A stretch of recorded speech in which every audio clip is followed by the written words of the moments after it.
Welcome back to the battle camp. It's been a while.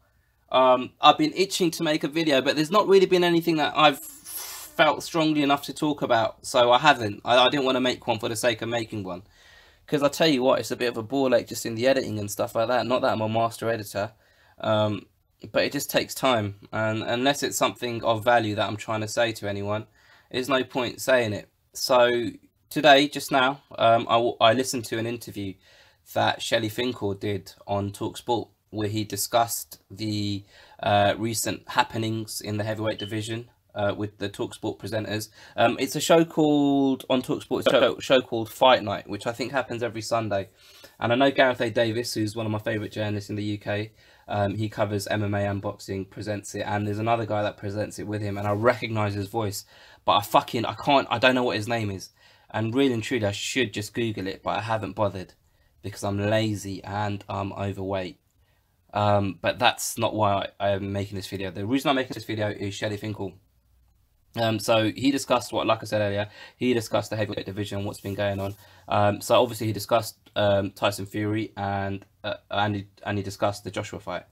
So quickly, with the Tyson Fury side of things, he basically said that an offer came in from Bob Arum for 4 fights, and the reason why they didn't take the offer is because the offer was made via Top Rank, and that would mean that Top Rank would be promoting Deontay Wilder's next 4 fights, and that's a long-term deal that they didn't want to get involved in, which is fair enough. If it was a deal where it was like, I don't know, 2 fights, so an interim fight and then a fight with Tyson Fury, that's an understandable kind of scenario that they may, when I say they, I mean Deontay Wilder and his team, they may agree to.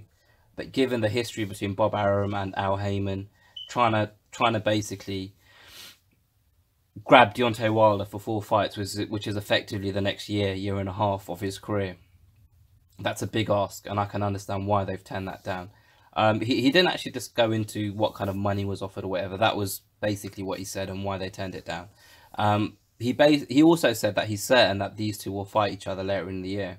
So whether that's on ESPN or Showtime, well, it would have to be on ESPN if Tyson Fury's got this exclusive deal. But perhaps there's room for negotiation to get that fight made, which is good. It's a positive. He then spoke about the Joshua fight, and basically what he said is, back in December when Canelo was fighting, and obviously Canelo fought Rocky Fielding. So obviously Eddie Hearn was in town, as was Anthony Joshua. He said Shelly Finkel and Eddie Hearn, well, let me start this again. Shelly Finkel basically said that Hearn got in contact with me and he said he's got a big offer for me. Can we talk? And then Shelly Finkel said, I'm not interested in an offer. Let's sit down. We can discuss splits when we meet, and then we can go out and promote the fight together, basically.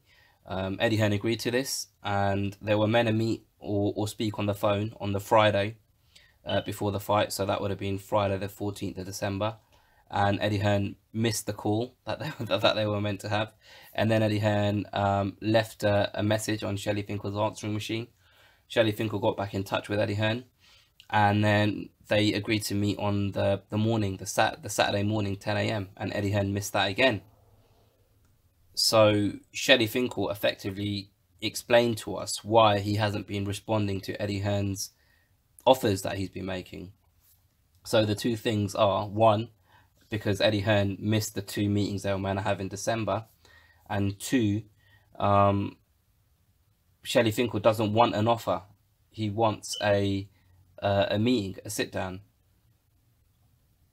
I can understand this kind of school of thought, or why he's thinking the way he's thinking, but at the same time, it doesn't make sense to me, and I'll tell you why. So on the first point, where he says that I don't want any offers, I want to sit down with Eddie Hearn and I want to discuss it with him, discuss the splits and percentages, etc. With him kind of personally. This whole offer situation started with Deontay Wilder and making a $50 million offer to Anthony Joshua. And then there was all this talk in the media, oh, they don't want the fight, they turned it down. If the way you want to do business is to sit down with someone face to face and have a discussion over a coffee or even a cheeky whiskey or something, then why are you guys making offers yourself? That doesn't make sense. Because I know Eddie Hearn had previously made offers to Deontay Wilder. You know, there was talk of a 2-fight deal where Deontay Wilder would get paid. I can't even remember what the numbers are now, but let's just say, for argument's sake, 10 million to fight Dillian Whyte and then a fight afterwards to fight Joshua. This was happening a couple of years ago. After that, Deontay Wilder and his team made this $50 million offer to Eddie Hearn in public, which people have been talking about ever since. But if you don't want Joshua's team to make offers to you, why are you making offers to them? Why don't you approach them and say, look, let's sit down, let's get this fight made?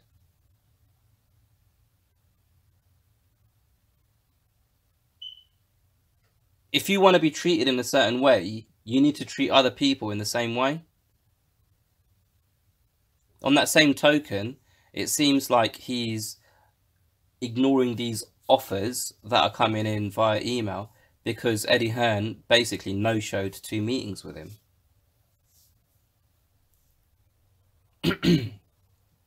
The problem that I have with this is simple. Okay, so another thing that I haven't mentioned this video yet. When he was talking about the offers that Eddie Hearn made, is he said, it's my job as a manager to understand offers. He said, if you're making $10 and someone offers you $15, it seems like a good deal. But if the person offering you $15 is making $75 themselves, then it's not such a good deal.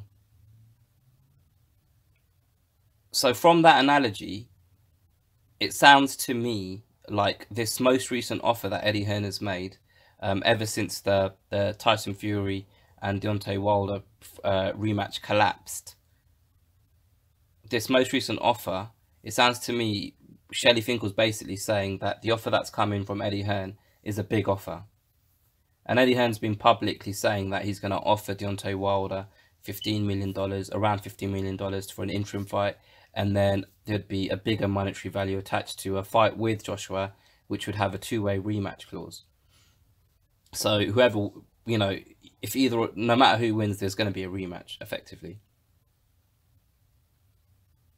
So Shelly Finkel's blatantly said that this offer is more money than Deontay Wilder is currently making, just by the analogy that he used. But what I don't understand is, how does he know that in this analogy that Eddie Hearn is going to be making $75? So the question I've got is, how does he know what the revenue this fight will generate? Now, obviously, from a tickets point of view or a sponsorship point of view, he'll have a really good idea because he's Shelly Finkel and he's been in the game for years. But the thing where I don't believe he's got a very good idea is a lot of the money that's being put up for this fight is coming from DAZN. And we all know DAZN don't make their subscription numbers public knowledge. They don't talk about how many subscribers they've got. So they don't know what DAZN are forecasting or how they've come to a number in terms of what they're projecting the added value of subscriptions to be for this fight between Wilder and Anthony Joshua.